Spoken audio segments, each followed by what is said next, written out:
Hello everybody, welcome to the Wonky Angle, where I talk about electronic music, both new and old. And today, I'm talking about the new album from Jean-Michel Jar, Amazônia.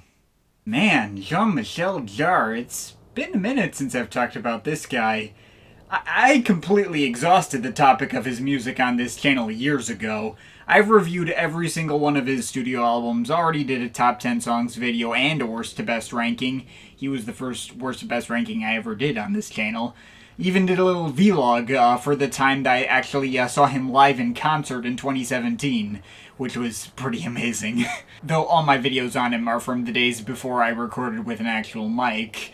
So as a brief refresher for those who have not seen any of my previous content on him, I think this man has one of the single most fascinating careers in all of electronic music history. He may be primarily known for his classic pioneering synth work from the mid to late 70s with projects like Oxygen and Equinox, projects which astonishingly still sound fresh to this day as if they could have come out recently. And even if the legacy of those 70s projects still towers above that of pretty much any of the stuff he did afterwards, he just kept on going, putting out projects over all the subsequent decades, continually reinventing himself, switching between stuff that directly built off the legacy and core appeal of his classic material, and trying entirely new things out of his comfort zone, continually making efforts to stay relevant to the times, and pulling it off a lot more often than you'd actually expect. Now, he's definitely not the most consistent artist I've covered this in depth.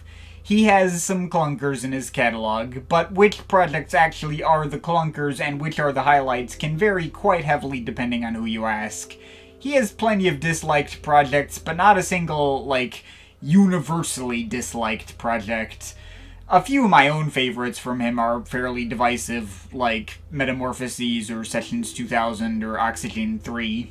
And to think he's been doing this for over 50 years now.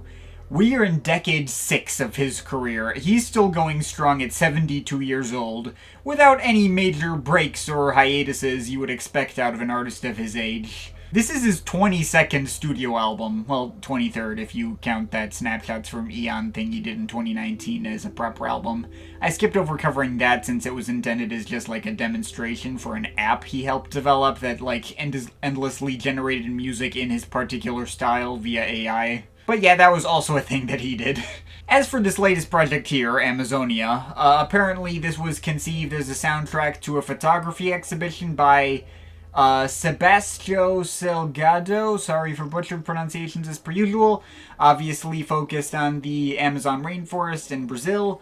And the result is a fairly straightforward ambient project, combining loads of field recordings, vocalizations that I guess they're trying to sound like they come from native people of that area, and Jar's usual synth meanderings. I was kind of surprised by how it didn't actually give me that much to say. I've been listening to this thing for about a week now, and while I enjoy myself the whole way through every time I put it on, it's not gonna make for a lengthy video discussing its merits. The one thing that most stuck out to me about this project with every listen is that, even though this album is technically split up into 9 parts, when each section actually begins and ends feels completely arbitrary and not even where I would expect the actual track boundaries to be. There are sections in this thing that can run on 6, 7, 8, almost 10 minutes, and tracks like these themselves, they even seem to have multiple subsections where the music noticeably shifts as if to a completely different track, but these shifts almost never actually seem to happen where the tracks themselves begin and end. Even when I, sat up and paid close attention to the track listing while I was playing, I just got taken aback on how little the separation of parts made sense to me. It makes breaking this thing down from a track-by-track basis near impossible. Though, to be fair, even if the tracks were separated based on where the music actually changes, I still wouldn't really be able to break this thing down track by track. The whole thing seems a lot more designed to be listened to as one single continuous track rather than a collection of interconnecting parts like you would typically expect out of a Jar project. Paying attention to whether something of interest is in part 2 or part 7 doesn't matter, since everything is building towards the exact same sense of place and environment. It's a fairly monolithic piece, I guess. which I suppose could fit with the feeling of being lost in the rainforest. You'll see lots of completely different sights, but all of it looks similar enough where you wouldn't actually be able to navigate anywhere. And as for the music itself, I was surprised by how it doesn't actually adhere to Jar's typical style as much. Like, it's nowhere near as bombastic and melody heavy as he usually is. Instead feels a lot more low-key. There's lots of different sounds that are just coming and going, but none of it is like actively trying to grab your attention, as it is once again just trying to build that overarching environment. It's almost to the point where I might not even be able to guess that it was Jar who made it, at least not initially. I might have been able to figure it out eventually though, like you can still hear his style bleeding through occasionally. Like, there's a few instances where you can hear those little ball-bearing percussion sounds he always uses, and some of the synth textures can be recognized as the same one he always uses, despite being much more toned down than usual, and being masked by a lot more sounds like the field recordings and vocalizations and other various instrumentation from flutes and kalimbas and maybe guitars or some kind of ethnic variant thereof. The particular way he goes about executing these sounds doesn't sound like any other project in his catalog so far, with maybe one exception that I can't believe I'm actually going to reference. Interior Music. That was his other attempt at just like this totally straightforward ambient project, being commissioned as like this really weird ad for Bang & Olufsen.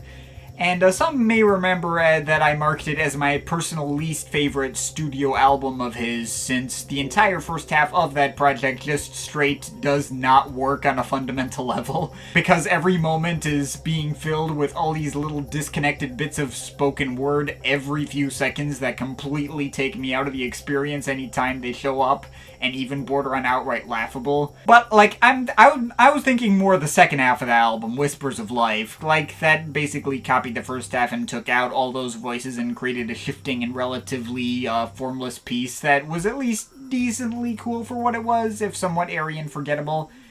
Amazonia reads to me as a much better executed and cohesive version of that. Similarly low-key and shifting wherever it wants to without any real structure, but feeling like it had more of a purpose and an identity. Oh yeah, and with much better and more detailed production. Like, I've been listening to the binaural audio version of this project on my iPod, and it sounds fantastic. Like, if you're gonna listen to it, that'd be the version I'd recommend. Or if you have a 5.1 surround system, there's apparently, like, a downloadable 5.1 version out there for anyone with the right setup who's interested in that. Though once again, I do not have a 5.1 system myself and cannot speak to its quality. But, yeah, I think that's about as far as my analysis of the music itself is gonna go. Like, this project, it does definitely have the feeling of a side offering or a detour in his wider catalog, maybe slightly higher stakes than, say, Geometry of Love, and I would not put it among my favorites from him ever or anything. It's a bit too formless to really resonate with me on a deeper level. He's not doing anything that's unlike anything I've ever heard before, either in the greater context of the genre or just from him specifically, and I doubt I'm going to be regularly putting this on beyond this video. But, I mean, honestly, I didn't have any expectations it would be anything game-changing. I just like the fact that even at this ridiculously late point in his career, Jar is still putting out projects that have their own unique identity in his catalog like this. And he's still willing to make this kind of strange detour. And, you know, I think he all got it to work very well for what he was going for. So, yeah, if it's interested you, it's worth giving a shot. There's some very nice immersive stuff, and I'm overall feeling a 7.3 out of 10 on it. But of course, this is just my opinion. You can feel free to disagree with, but I'd like to hear your thoughts, so leave the comments in the comment thing down there. Shout out to my Patreon supporters. There are some people you want to add yourself to that list or make me review something, linked to my Patreon is in the description. But yeah, that's pretty much it. That's all for today. See you next time.